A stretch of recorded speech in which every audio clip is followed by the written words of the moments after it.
I'm here with Louise McClure, Fire Mountain Gems and Beads. And Louise, today we're talking about pendants, and you have brought with you today a really interesting way to make a pendant. Nothing ordinary about it. No, nothing at all. No, materials not traditionally used for jewelry. And we're starting with these very small label holders, which are used to identify storage boxes, photo collections, things of that nature.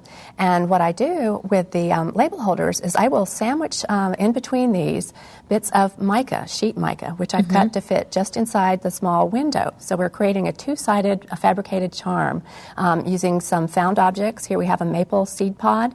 And an image transfer using a transfer solution from just a piece of scrapbook paper. I know, I'm sitting here going, okay, one day you're just looking at a label going, that could make a great pendant. Exactly. I love that creativity. It's very fun. So how do we get started with it? Well, what I do to get started is I will take the label holders and trace onto a piece of mica the size and shape inside the label holder. Now, if you don't have access to mica, you can also use a recycled consumer packaging. So any type of plastic material works just as easily as the mica.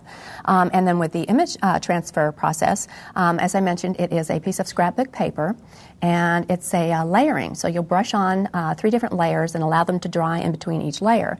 And you want to make sure that they're really dry. So I've gone ahead and done this prior to our And it's our a chat long today. time in between It coats. is, right, exactly. And temperature and humidity levels in All the air factors. affect the drying time, right. And once you get the solution prepared onto the piece of paper, then you simply soak it in water. It takes about 20-30 minutes to fully saturate it with the water. And on the back, as you see on the back of this, it is a piece of white paper. And once it's fully saturated, then you'll just flip it over and worry the paper backing off of the layer of the image transfer solution. Right. And of course it's wet, so it's going to come off It a is. little It bit comes easier. off very, very easily at that point. So that becomes part of your pendant. Yes, it becomes part of the pendant, one of the sandwich layers. The next thing I'll do then is using the window that I've already traced, lay that over a piece of the scrapbooking, and it's great because it's clear and you can see the imagery, so you can line it up and get some of the text that you might want to appear into the window. Cut it out. Just cut it out with a pair of scissors, and then using some cement, a little dab of the craft cement, we'll just layer this together.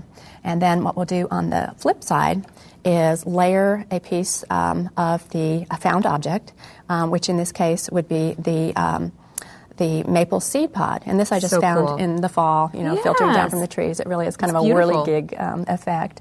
So I can certainly go ahead and do that, and we'll make the sandwich and glue on some of the cardstock too. On the label holders, there's a handed quality to it. There's a little flange around 3 of the sides to prevent the label from slipping out. So technically this is almost a reversible pendant, because one side of it you have the image transfer and the other side of it you have the maple pod. Exactly. So you're really getting one day you can wear it one way, one day you can wear it another way. Right. Great. And here's an example of the finished piece right here. So I can flip it over and you can see the back with the script from the scrapbook paper, and then the maple seed pod on the other side. Perfect. I love that. And it's really a fun piece because you can add this eye loop so that it becomes more of a swivel with the lobster clasp, and add some more embellishments with wire loops. So what do we do next? The next step will be to make the dots of the adhesive around the perimeter of the image transfer. And what we'll do is just flip it over onto the face, and I'm just going to put a few little dots just around the edge. Now this will dry clear, so not to worry. Oh, that's if you good get to know.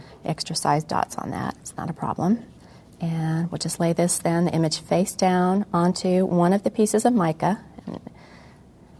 Here we go. And place that in position. And then the next step would be to add the little maple seed pod.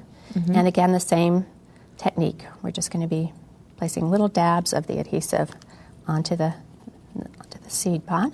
And then that goes down onto the back of the sandwich. So, and we're just, now I've cut 2 pieces of cardstock because we want to make sure that we've got the flange area is going to be on this side. So we'll make sure we're going to line up the cardstock. So that it fits in perfectly. So it fits in, right. Yeah, it creates more of a little bit wider on that end. More wider on that end. And this also allows then for the maple seed pod in this case it gives a little bit of a space in between. So Yeah. I'll just use 2 of these little strips, and that will be just the right thickness. Line those up.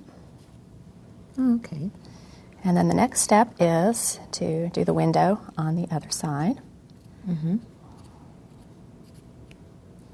And we're just going to put little dabs around the perimeter, like that. And again, just flip it over, line that up on top, right like that.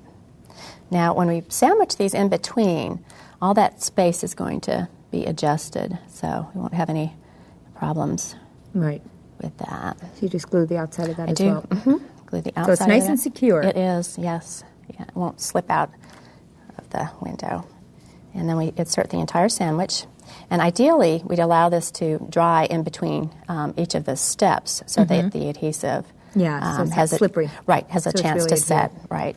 And then the next step is the same dots of glue around the perimeter.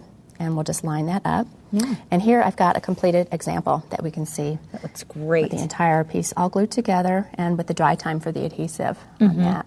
And then Okay, so let's just show this one. What you've done here is you've just really added extra loops and more decorations to the end of it and have it like a lobster claw clasp, Exactly. which enables you to have a little bit more variation. Right. Let's take a look once again at the finished project so you can see how you can just clip it on and you've got those beautiful amber pieces that go really well with it.